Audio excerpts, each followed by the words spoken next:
Why is India pushing manufacturing so aggressively today? To understand this, we start with the Lewis model. The Lewis model explains how an economy moves from agriculture to industry. In the beginning, most people are engaged in agriculture.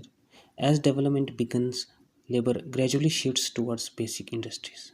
Over time, industries become more diversified and sophisticated, and eventually the service sector develops. Countries like US, UK, and Europe followed this path, but India is different. We directly jumped from agriculture to services without fully developing manufacturing. This creates problems like income inequality, poverty, and unemployment. That is why the government started focusing on industrialization through dedicated policies. One major step was the National Manufacturing Policy 2011. Its aim was to increase the share of manufacturing from 15% to 25%, create 100 million jobs, and improve value addition in industries. For this, the policy proposed National Investment and Manufacturing Zones or NIMZ. NIMS. Each NIMS requires about 5,000 hectares of land, where around 70% is used for industrial and training purposes, and 30% for development activities. However, the policy faced challenges like land availability and environmental clearances. To further push industrial growth, the government launched the National Industrial Corridor Program in 2011. This focuses on creating industrial corridors across the country. It works on three pillars: developing in infrastructure like roads, railways, and airports, promoting industrial clusters such as in Tamil Nadu and Uttar Pradesh, and building urban townships which are now as smart cities.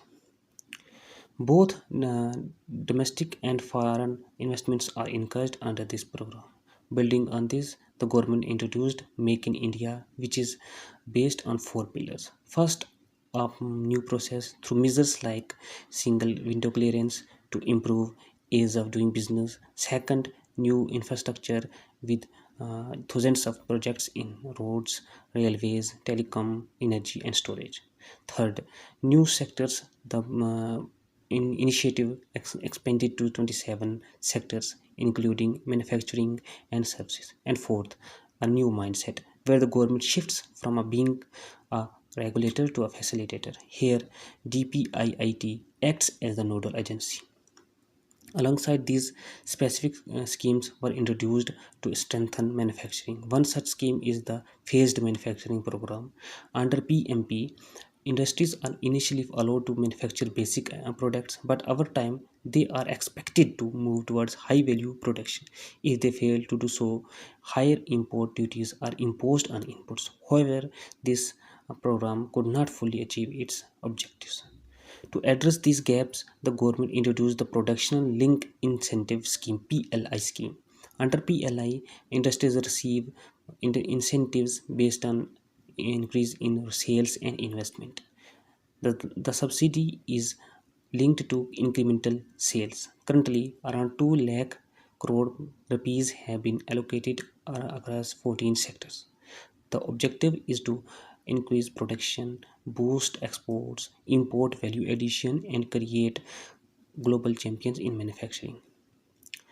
So, from Lewis model to PLI, the idea is clear. India is trying to correct its structural shift and strengthen manufacturing as the backbone of economic growth.